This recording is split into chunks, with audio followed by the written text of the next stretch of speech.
Guess what time it is? Bronze kettlebell time!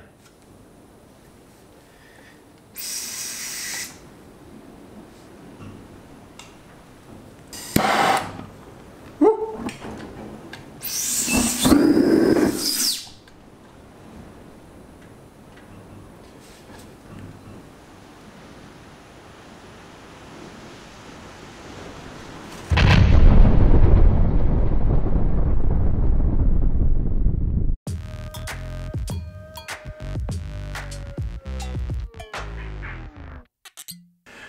Hi friends, today I start the kettlebell.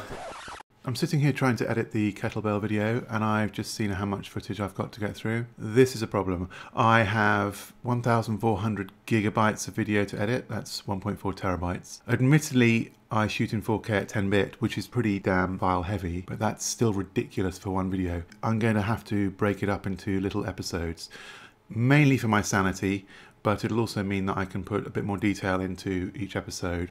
Okay, so why a kettlebell in the first place? Well, once a week myself and some great mates of mine do a kettlebell class, and the instructor is one of our mates.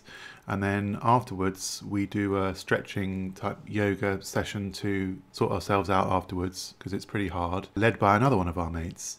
They put a lot of work into it each week, and as a thank you I thought it'd be nice to present them with a kettlebell each. And I can custom weight it to what I think will be a nice weight for them. So over the weeks I've sort of been asking probing questions about how much weight they would like in an ideal kettlebell and that kind of thing. So I'm fairly sure what weights to make them, but we'll come to that later on. Okay, so what's the plan? Ordinarily, casting a kettlebell shouldn't be a terribly difficult task, as the shape of the kettlebell is quite simple with an obvious parting line, although the sheer size of the casting does present a bit of a problem. However, the trouble for me is I want to make it out of bronze because it'll polish up to a lovely gold colour and it'll look awesomely cool in bronze. But bronze is very expensive, and if I make it out of solid bronze it'll cost about £120 per kettlebell. Well, that's way too much, and I want to make two, so that's doubly way too much. So the solution I came up with is to make a solid bronze shell of a kettlebell, which should use way less bronze, and then fill up the void in the middle with something heavy and cheap like lead. Now I've done some sums, and using my design, the bronze part of the kettlebell shell should only come to between 2 and 3 kilos, and then the lead part can be any weight you want, up to a full void. And a full void in this case would be around 10 kilos, which is more than enough. The obvious beauty of this idea is I can make multiple kettlebells and have them all different weights, depending on how much lead I put in each one. So let's look at how I'm going to make the solid bronze shell. I'm going to cast the kettlebell as if it was going to be completely solid, but in the mould I'm going to have a sand core that will stop the bronze from filling the middle. So to do this casting I need a pattern and a sand core. Now I've got the pattern. Actually the pattern needs some extensions glued on because I'm making a larger sand core, and in order to make a larger sand core I've glued this blue extension to my previous old sand core. Now I haven't opened it yet, I'm hoping it hasn't glued together. So there's the new extended sand core mould. I'm going to do that today. I'm going to mix up the sand just to run through Old Foundryman's special sand core mix. It is 7% sodium silicate, which is the binder, which goes rock hard and holds the sand grains together.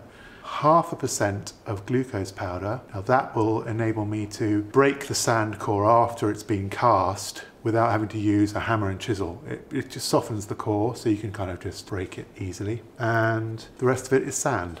I'm going to make 2 cores in case the first casting doesn't go well. I've got another one spare. Here's one I made previously and it was too short. So that will come out of that mould there. And if you can imagine, this is the pattern for the kettlebell. When I remove the pattern, there'll be an impression this shape in the mould, and then you rest this inside, and then when you pour the metal, it will run into the handle and surround this, and will only make a shell of metal and a solid handle. And the metal should get to this point and stop. But I need to extend it because it's so ball heavy. I thought I'd extend it, and in order to make the pattern fit the new extended core mould, I've printed 2 parts that will fit on here, and I'll glue those on now. So we'll go on like that. There, that looks pretty good.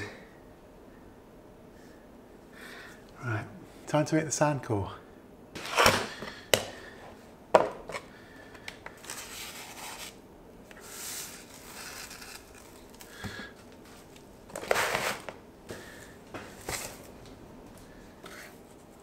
Glucose.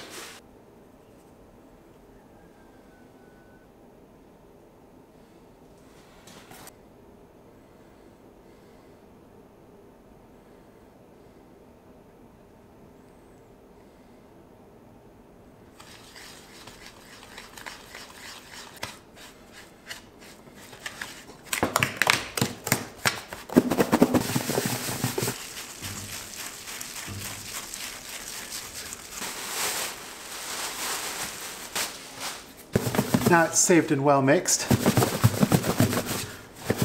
It's ready to go. I'm just going to wash these before it goes hard.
That's pretty good. The sand didn't quite get into the corner there, but on the other side it's really good. So I'll be interested to see where the centre of gravity is, because I want it to stay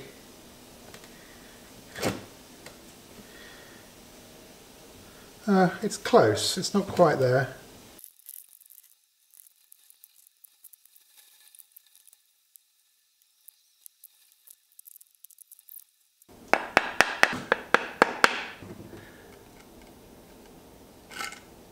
The lip on this one is much better.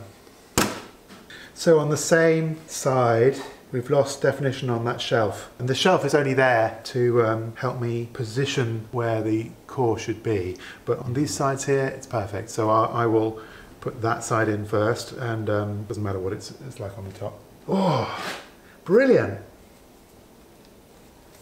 I might pop them in the oven on like 100 degrees centigrade or something, very low, maybe 90 might be a good idea, so that any water evaporates, because I'd like them dry. I'm trying to avoid core blowout.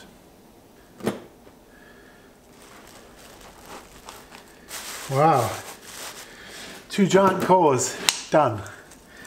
That's it, that's me done for the day. Tomorrow we'll be casting the kettlebells, or kettlebell. I'm going to start with one first.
I'm going to cut that down a bit.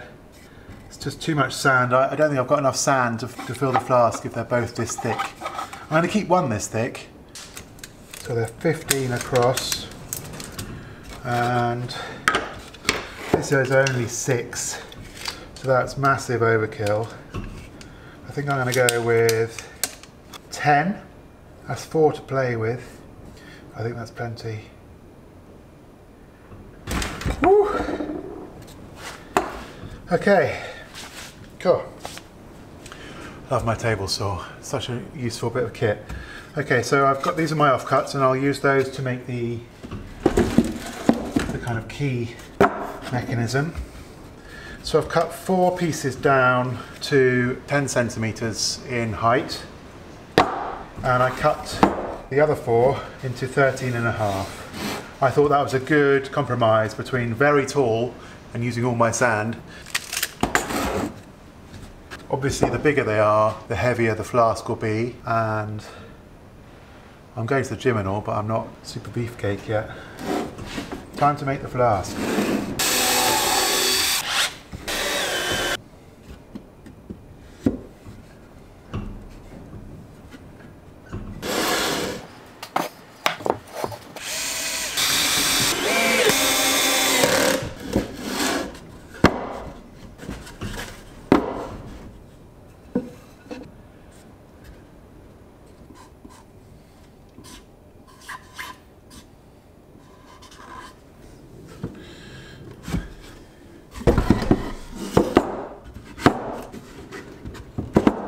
That's better.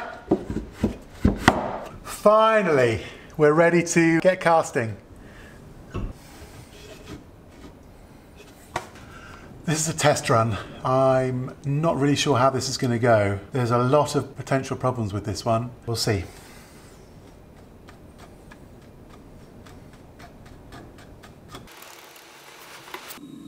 I nearly did it again.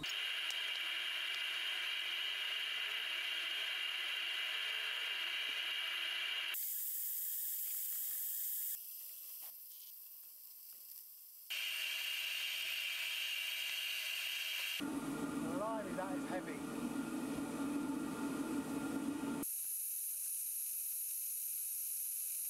Okay, so here's the plan. My main concern on this first run is shrinkage. Because the casting is quite solid, especially at the handle, as the metal cools it will shrink where it's thickest, and the shrinking area will rob metal to fill that shrinkage from other areas that are still molten. So to help deal with that, I'm putting in 2 large feeders near the handle sphere join, and hopefully they will remain molten the longest and will therefore feed the shrinkage near the handle. I'm also putting in one huge feeder from the sprue. As usual, the sprue is tapered, and I'll be using a pouring basin too to keep the metal flow controlled. I will also have to anchor this end of the sandcore to stop it tipping over until I've put the cope on.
Mission failed.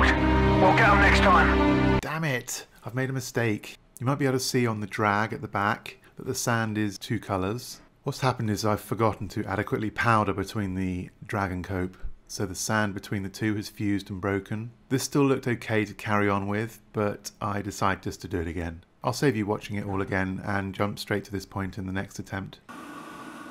Thankfully, as you can see, this time it's much better. I tidy up the broken edges and cut the gating system. Now it's time to remove the kettlebell pattern. Quite nervous about this.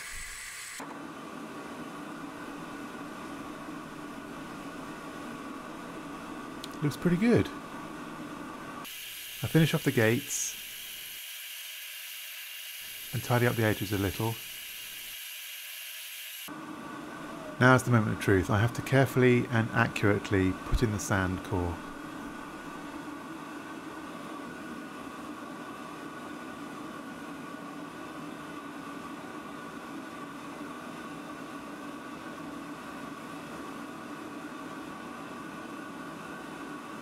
As you can see from the thin gap that is left, there's only about 5mm of thickness to the future sphere shape, which keeps the cost of the bronze down, but it also means that obviously the core has to be made and placed accurately. I have to press the far end down to stop it tipping over into the cavity. I'll have to assemble the whole thing on the floor, as I can barely lift the cope on its own, let alone the cope and the drag together. Finally, I scoop out a hollow to accommodate the lead weight.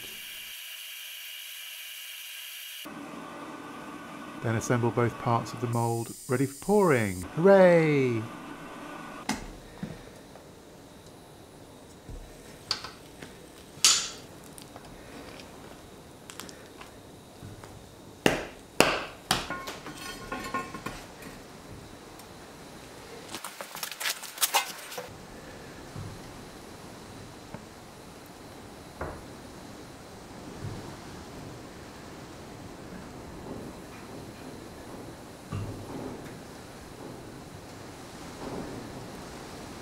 Oh dear, I'm starting to panic. I can see that there's no orange glow on the large feeders.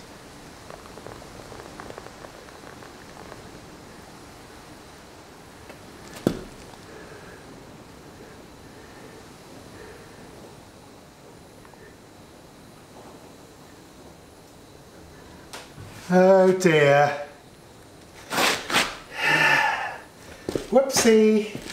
I'm 98% sure this is a fail.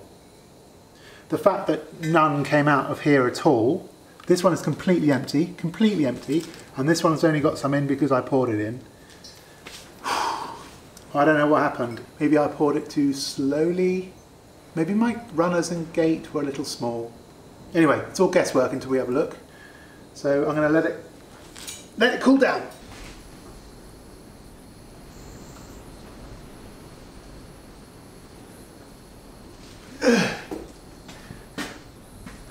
Oh, what's it look like? Mission failed. We'll get them next time.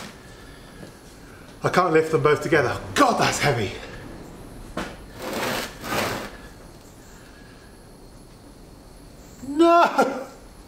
That is awful. Hello, darkness, my old friend. I don't believe it. What? No, that can't have been hot enough. Oh dear. Well, that's why nothing came out of these. At least I can use the core. What a shame. It didn't even reach the actual kettlebell, really. It did the handle, didn't even reach the core. And this time, I'm going to melt all of my aluminium bronze. I've made a few changes this time. I've hand cut this larger pouring basin. I've also changed the lead weight holding the sand core to a simple hook that is pushed into the sand. I've also changed the gating system. I've done away with that huge feeder and moved the tapered sprue to a central position, and this time the sprue only leads directly to the two large feeders on either side. And finally, I'm making sure my bronze is as hot as I can make it. Right, let's pour.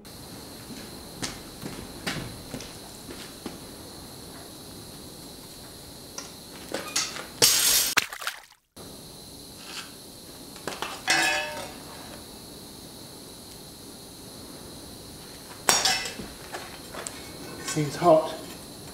Let's do it.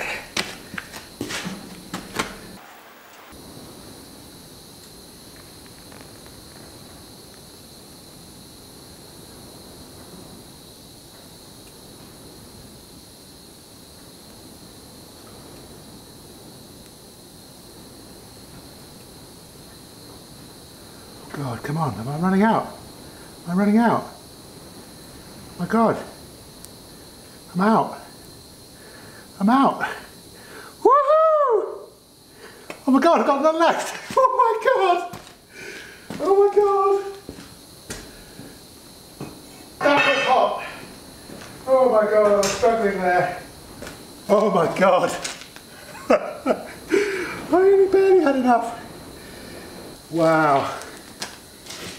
So, many problems. The mould, I think, touch wood, was great. I have no idea whether the design is going to work because last time I did it, obviously, only the handle got filled. But look at this. They're properly staying hot and they're sinking down the middle.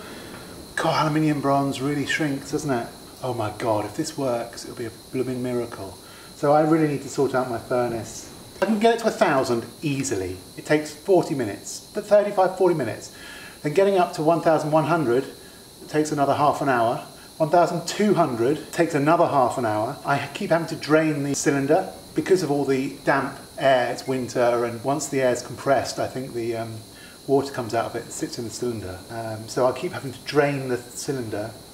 I have bought a water trap, but I haven't got the right fittings. Yesterday was my first pour with aluminium bronze, and it's notoriously difficult because it shrinks so much. I will be pleased if it's even slightly gone round the core. I cut my own pouring basin though. Did you see that? That looked pretty awesome. It was actually easier than using the impression. Oh, it's exciting though. Nice to be casting again. This flask is so heavy. If you can imagine, this top bit, the cope, I can just lift it. I mean, I can lift it, but to position it and put it down is nearly back-breakingly difficult. So together, I don't know what they weigh, but it's sand and it's rammed so solid. It's like a big old block of sandstone. I'm very lucky in that this was the size I just kind of came up with randomly, because any bigger, I cut 4 centimetres off the top of here, and I'm really pleased I did. Plus also I used every single bit of sand I have, except for like 2 scoops worth. So again, very lucky. I didn't use any flux today. I didn't stir it though. I read on a forum today that you should stir it. I don't know. I didn't have time for all of that. Anyway, I'm very excited. Oh, doing that. I'm just pleased that these, God, they've sunk massively. Good 2 inches down.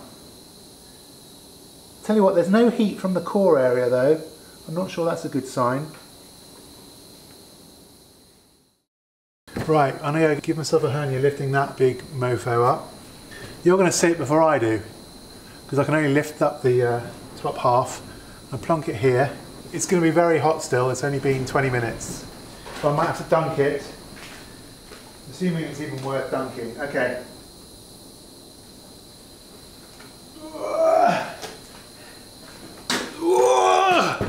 Oh my God, that's so heavy.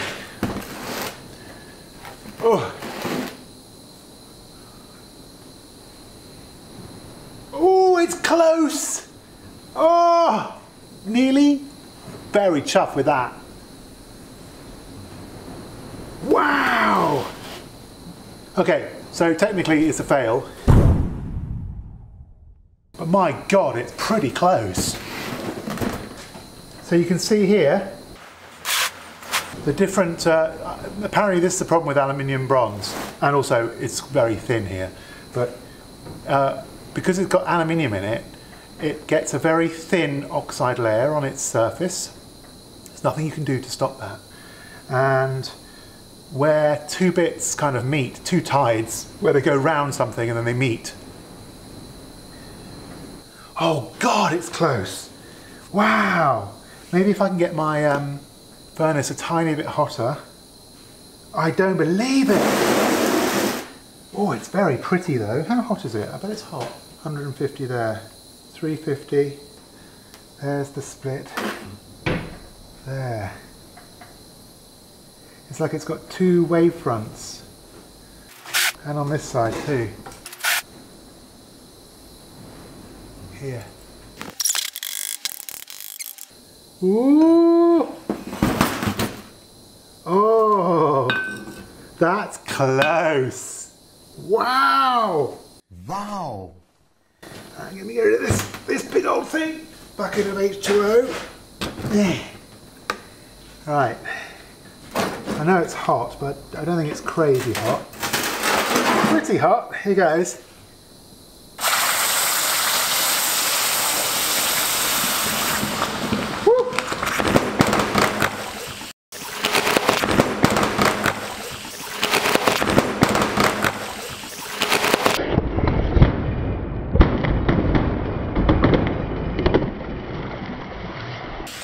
Okay, I think that might have been the core exploding. Yeah, that's pretty hot. Oh my God! I nearly myself.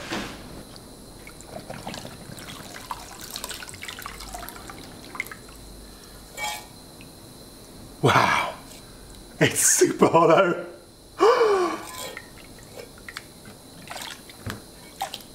Oh, it's so nearly perfect.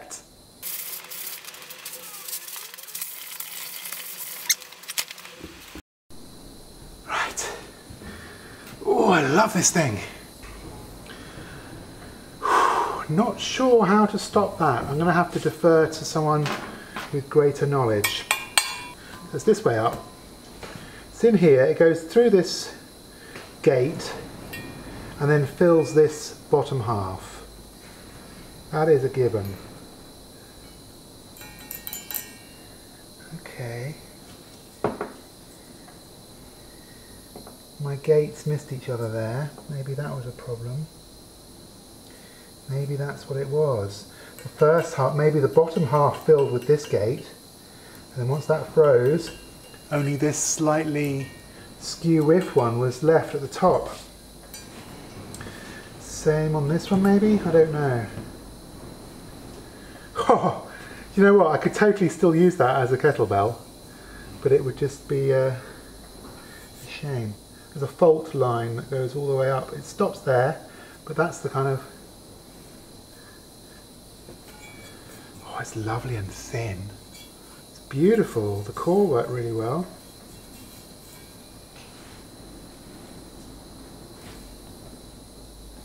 Interesting.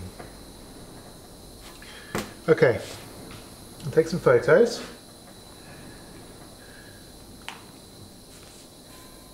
Right, I'm going to cut these bits off. See if we've got any shrinkage on these gates. Okay, back. Oh, these bits are quite sharp, some of them. I think I might cut myself. So on this side, I missed a bit. This side was a bit better, but there's no shrinkage there. Looks like these did their job. Look at my little kettlebell!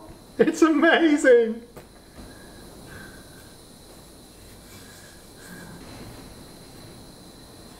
Just brilliant. That's lovely.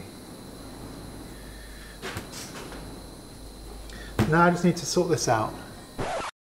So here's a close-up of the worst fault. A few days after this casting, it suddenly dawned on me that the top edge of the fault matches exactly the bottom edge, which means they were touching at some point. It's obvious really, I just hadn't twigged. Martin and Perry both confirmed this observation. So what's happened is, the bottom half was poured and probably froze before the top half had fully run over it. So they never fused properly, but they did make an impression of each other. Then the dreaded shrinkage took over and the two edges parted as the metal shrunk. Crazy. Martin and Perry also helped me formulate a new plan for next time. Cheers Martin, cheers Perry. But that'll be in episode 2.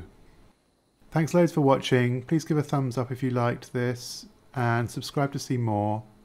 If you watch this, you will definitely not want to miss episode 2. Let's just say it goes a lot better.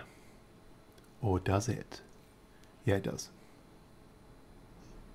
Or does it? It really does.